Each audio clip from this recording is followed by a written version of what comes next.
Hello friends, आज हम पढ़ेंगे वर्तमान भारतीय समाज का अपना नेक्स्ट टॉपिक।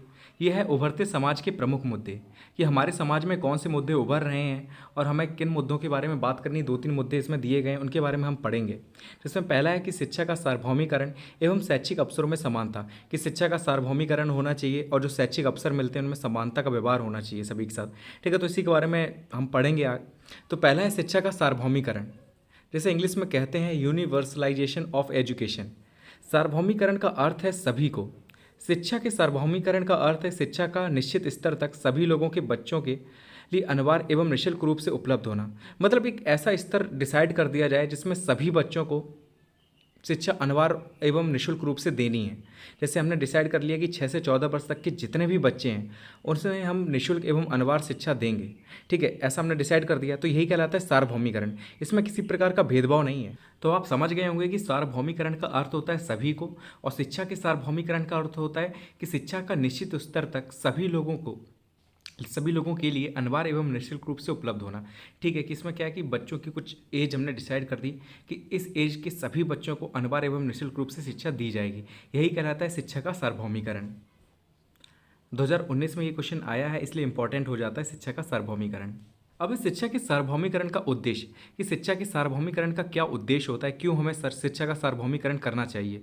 तो पहला है कि बौद्धिक एवं मानसिक विकास करने के लिए। दूसरा है नैतिक एवं चारित्रिक विकास करने के लिए, शारीरिक विकास करने के लिए, विवेकपूर्ण निर्णय लेने की क्षमता का विकास करने के लिए शिक्षा के सार्वभौमिकरण की जरूरत है हमें। वातावरणीय सामाजिक समायोजन का कौशल विकसित करने के लिए भी हमें शिक्षा के सार्वभौमिकरण की जरूरत है। ठीक है, तो ये है शिक्षा के सार्वभौमिकरण के उद्देश्य कि क्यों हमें शिक्षा के सार्वभौमिकरण की जरूरत है आज के समय में। दूसरा मुद्दा है शैक्षिक अवसरों की समानता, जिसे कहते हैं इंग्लिश में इक्वालिटी ऑफ एजुकेशनल अपॉर्चुनिटी। ठीक है, याद रखना शैक्षिक अवसरों की समानता में किसकी बात कर रहे हैं कि सभी लोगों को, चाहे किसी भी कास्ट के हों, किसी भी धर्म के हों, उन सभी को शैक्षिक रूप से समान अवसर देने चाहिए। तो भारत में सभी को बिना किसी भेदभाव के शिक्षा प्राप्त करने के समान अवसर देना ही शैक्षिक अवसरों में समानता है। ठीक है, तो शैक्षिक अवसरों में समानता क्या कहलाती है कि भारत में सभी को बिना किसी भेदभाव के शिक्षा प्राप्त करने के समान अवसर देना ही शैक्षिक अवसरों में समानता कहलाती है। भारतीय शिक्षा में अनेक प्रकार से असमानताएं पाई जाती हैं, जिसके कारण निम्नलिखित हैं। ठीक है, कि भारतीय शिक्षा में कई प्रकार की असमानताएं पाई जाती हैं, इसलिए हमने यहाँ पर समानता की बात की है। और ये असमानताएं कौन कौन सी, इन्हें देख लेते हैं। तो पहला है निर्धनता, कि बच्चे जो होते हैं गरीब परिवार के, वो इतनी अच्छी शिक्षा ग्रहण नहीं कर पाते, जबकि जो अमीर बच्चे होते हैं वो बड़े बड़े स्कूल्स में, कॉलेज में पढ़ते हैं। ठीक है, वो अच्छी शिक्षा ग्रहण कर लेते हैं। तो ये एक पहली असमानता है। दूसरा पॉइंट है सामाजिक सांस्कृतिक कारक। ठीक है, कुछ ऐसे समाज से आते हैं जो काफ़ी पढ़े लिखे हैं, तो उन्हें थोड़ी अलग जगह मिलती है समाज में। ठीक है, अच्छे कॉलेज में उनके एडमिशन होते हैं। और कुछ होते हैं जो सामाजिक रूप से थोड़े पिछड़े इलाके में रहते हैं। ठीक है, उनका विकास इतने अच्छे से नहीं हो पाता। ठीक है, या सांस्कृतिक रीजन से वो जुड़े हुए होते हैं। ठीक है, वो इतने खुल नहीं पाते, अपने विचारों को नहीं रख पाते, तो इससे भी शिक्षा में असमानता पाई जाती है। ठीक है, तीसरा है शारीरिक दोष, कि शारीरिक रूप से विकलांग होना। ठीक है, इसके कारण भी वो शिक्षा सही से ग्रहण नहीं कर पाते, तो ये भी एक असमानता हो जाती है। ठीक है, उनसे अलग भेदभाव किया जाता है कि कोई बच्चा सही से सुन नहीं पा रहा है या देख नहीं पाता है। ठीक है, तो उसे अलग तरीके से थोड़ा ट्रीट किया जाता है, तो ये असमानता हो जाती है। लैंगिक भेदभाव, कि हम लड़के को बहुत सुपर मान रहे हैं, लड़कियों को कमज़ोर मान रहे हैं, कि लड़कियाँ होशियार नहीं होती, लड़के बहुत होशियार होते हैं। ठीक है, ऐसा हम मानते हैं, तो ये भी चीज़ गलत है, ये भी एक असमानता का कारण है। फिर आर्थिक समस्याएं, कि कुछ बच्चे जो होते हैं वो बहुत गरीब परिवार से आते हैं। ठीक है, वो इतनी अच्छी शिक्षा ग्रहण नहीं कर पाते। ठीक है, तो आर्थिक और निर्धनता सेम ही चीज़ हो जाएगी, कि आर्थिक समस्याएं होती हैं, वो शिक्षा पूरी ग्रहण नहीं कर पाते, बीच में विद्यालय छोड़ जाते हैं, तो ये भी एक असमानता का कारण है। और छठा पॉइंट है आपका कि शिक्षा संस्थाओं की कमी, कि इतनी शिक्षा संस्थाएँ भारत में उपलब्ध नहीं है जितनी होनी चाहिए। अगर हैं तो वो सभी के, मतलब कह सकते हैं कि कॉलेज जो गांव वगैरह हैं उनसे काफ़ी दूर स्थित हैं, तो घर वाले नहीं भेजते लड़कियों को। तो ये भी चीज़ हो सकती है कि शिक्षा संस्थाओं की कमी भी एक कारण है। ठीक है, शिक्षा की असमानता का। तो इसलिए हमें शैक्षिक अवसरों की समानता चाहिए। ठीक है, कि सभी को समान रूप से देखा जाए, समान रूप से शिक्षा दी जाए। ठीक है, तो ये कुछ रीजन्स थे असमानताओं के, कि भारतीय शिक्षा में क्यों असमानताएं पाई जाती हैं, उनके रीज़न क्या हैं। तो ये सारे रीजन्स हैं। ठीक है, इन्हें याद कर लेना अच्छे से। अब है कि शैक्षिक अवसर में समानता के उपाय। ठीक है, कि कैसे समानता दी जा सकती है, शैक्षिक अवसर कैसे मिल सकते हैं समान रूप से सभी को, तो इसके उपाय किए गए हैं। तो पहला पॉइंट है कि विद्यार्थियों के घर से ज़्यादा दूरी पर शिक्षा संस्थाएं स्थापित ना की जाएं। ठीक है, जो शिक्षा संस्थाएं स्थापित की जाती हैं वो विद्यार्थियों के घर से ज़्यादा दूर ना हो, ताकि सभी बच्चे आराम से स्कूल जा सकें। जो लड़कियाँ हैं गाँव की, ठीक है, उन्हें आराम से उनके जो घर वाले हैं वो विद्यालय भेज सकें। ठीक है, उन्हें काफ़ी ज़्यादा दूर ना जाना पड़े।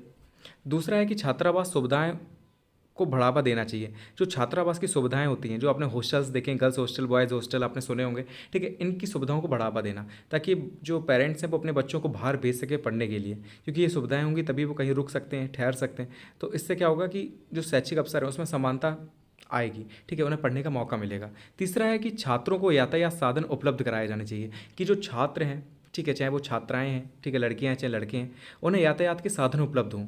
ठीक है, मान लिया कि कॉलेज है या स्कूल है काफ़ी दूर स्थित है, अब वो खड़े हैं, कई देर से, काफ़ी देर से खड़े हैं, कोई यातायात का साधन ही नहीं है उनके पास, तो वो विद्यालय कैसे जाएंगे, नहीं जा पाएंगे।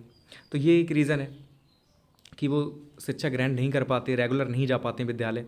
फिफ्थ पॉइंट है कि छात्रवृत्ति की व्यवस्था की जाए, स्कॉलरशिप की व्यवस्था की जाए, क्योंकि कई बच्चे जो होते हैं वो गरीब घर के होते हैं, ठीक है, इतने अमीर नहीं होते उनके घर में, मतलब लोग रिच फैमिली के नहीं होते वो इतने, और व्यवसाय वगैरह भी उनका नहीं होता, खेती बाड़ी से चल रहा होता उनका घर, तो उनके लिए छात्रवृत्ति की व्यवस्था की जाए, ठीक है, स्कॉलरशिप की व्यवस्था की जाए, ताकि वो अपनी पढ़ाई को पूरा कर सकें।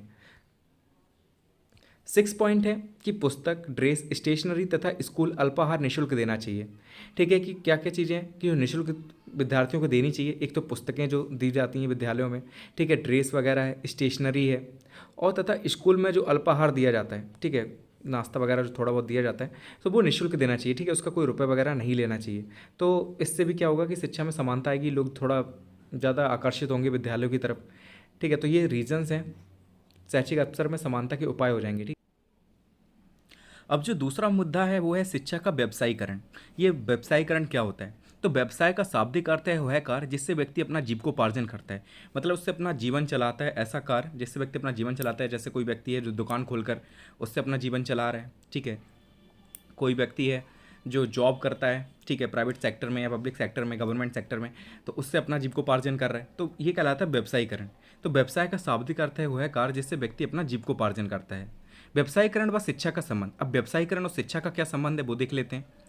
व्यवसायीकरण व शिक्षा का घनिष्ठ संबंध है, दोनों एक दूसरे से जुड़े हैं, क्योंकि शिक्षा के द्वारा ही व्यवसायीकरण के विभिन्न मार्ग खुलते हैं। क्योंकि अब देखिए दोनों में बहुत ज़्यादा घनिष्ठ संबंध व्यवसायीकरण में और शिक्षा में, क्योंकि दोनों एक दूसरे से जुड़े हैं। क्योंकि शिक्षा जब हम ग्रहण करते हैं उसके द्वारा ही क्या होता है कि व्यवसायीकरण के विभिन्न मार्ग खुलते हैं। जैसे कोई डॉक्टर बनता है, कोई इंजीनियर बनता है, ठीक है, कोई वकील बनता है, तो कई चीज़ें हैं। तो व्यवसायीकरण के जो विभिन्न मार्ग हैं वो किसके द्वारा खुलते हैं? तो शिक्षा के द्वारा खुलते हैं। शिक्षा के द्वारा ही छात्रों को अपने भावी जीवन के लिए उचित व्यवसाय चुनने की दिशा मिलती है। ठीक है, जो शिक्षा है उसके द्वारा ही छात्रों को क्या होता है कि अपने भावी जीवन के लिए उचित व्यवसाय चुनने की दिशा मिलती है। व्यवसायीकरण के माध्यम से तकनीकी शिक्षा एवं प्रायोगिक शिक्षा को प्रोत्साहन मिलता है। जो व्यवसायीकरण है, जैसे टाइम बदल रहा है, चेंज हो रहा है, तो व्यवसायीकरण के माध्यम से क्या हो रहा है कि जो तकनीकी शिक्षा एवं प्रायोगिक शिक्षा को प्रोत्साहन मिलता है। तो इतना ही है इसमें। तीसरा मुद्दा है बचपन छीनता बाल श्रम, निःशुल्क एवं अनिवार्य शिक्षा में बाधक। बाल श्रम का अर्थ एवं परिभाषा।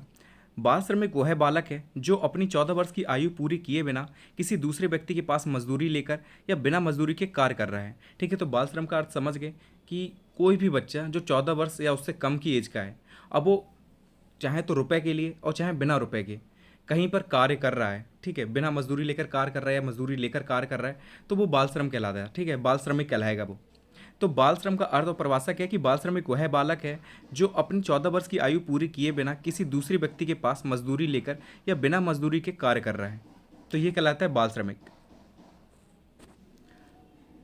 बाल श्रम निषेध अधिनियम के अनुसार 14 वर्ष की आयु से कम उम्र के बच्चों द्वारा किसी खतरनाक उद्योग, कारखाने, खान आदि में किया जाने वाले कार्य जोखिमपूर्ण कार्य बाल श्रम कहलाता है। ठीक है, तो बाल श्रम निषेध अधिनियम पूछा गया 2019 में, इंपॉर्टेंट क्वेश्चन है।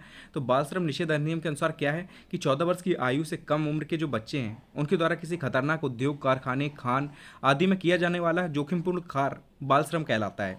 अब हमने मौलिक अधिकार पढ़े थे, उसमें हमने अनुच्छेद 24 के बारे में भी पढ़ा था, जिसमें बाल श्रम के बारे में बात हुई थी। तो ये बाल श्रम निषेध अधिनियम अनुच्छेद 24 में हमने इसकी बात की है कि बच्चों को जोखिमपूर्ण कार्य या कारखानों आदि में लगाना दंडनीय अपराध है। ठीक है, ये मौलिक अधिकार है बच्चों का कि आप इन्हें जोखिमपूर्ण कार्य में नहीं लगा सकते। ठीक है, अगर उनकी उम्र 14 वर्ष से कम है तो। अब बाल श्रम के कारण क्या है? 2016 में ये पूछा गया कि बाल श्रम के कारण क्या है। एक तो जनसंख्या वृद्धि की, बहुत तेज़ी से जनसंख्या बढ़ती जा रही है, लोगों के पास रोजगार नहीं है, इसलिए भी बाल श्रम का एक रीज़न ये भी है। दूसरा गरीबी है कि काफ़ी लोग गरीब हैं, ठीक है, उन्हें अपना परिवार चलाने के लिए बच्चों को भी कार्य करना पड़ता है उसमें, तो ये एक रीज़न हो जाएगा। अशिक्षा है कि लोग पढ़े लिखे नहीं हैं, अब उनके पास कुछ कार्य नहीं बचता तो फिर वो कारखानों में या इसमें काम करते हैं, ठीक है, तो ये भी एक रीज़न है। फोर्थ है कि अकुशल श्रमिकों की मांग, ठीक है, कहीं भी श्रमिकों की मांग हो जाती है तो बच्चों को लगा दिया जाता है, ठीक है, थोड़ा रुपये कमाने के लिए परिवार वाले भी बच्चों को लगा देते हैं, तो ये भी बाल श्रम का एक रीज़न है। अब है कि बाल श्रम निःशुल्क एवं अनिवार्य शिक्षा में बाधक। जो बाल श्रम है वो किस में बाधक है, तो निःशुल्क एवं अनिवार्य शिक्षा में बाधक है ये, जो 86वें संविधान संशोधन 2002 में अनुच्छेद 21 का जोड़ा गया, जिसमें 6 से 14 वर्ष की आयु के सभी बच्चों को निःशुल्क एवं अनिवार्य शिक्षा प्रदान करना मौलिक अधिकार बनाया गया। तो ये हमने मौलिक अधिकार में पढ़ा भी था अनुच्छेद 21 का में, कि 86वें संविधान संशोधन 2002 द्वारा क्या हुआ कि अनुच्छेद 21 का जोड़ा गया, जिसमें क्या था कि 6 से 14 वर्ष तक की आयु के सभी बच्चों को निःशुल्क एवं अनिवार्य शिक्षा प्रदान करने का मौलिक अधिकार बनाया गया था। अब देखिए इसमें 6 से 14 वर्ष तक की आयु के बच्चे इंक्लूड किए गए। अब 14 वर्ष से कम उम्र के बच्चे अगर कारखानों में काम करेंगे कि या कहीं और कार्य करेंगे तो वो शिक्षा ग्रहण कर ही नहीं सकते, तो ये सीधा सीधा एक बाधक हो गया निःशुल्क एवं अनिवार्य शिक्षा के क्षेत्र में।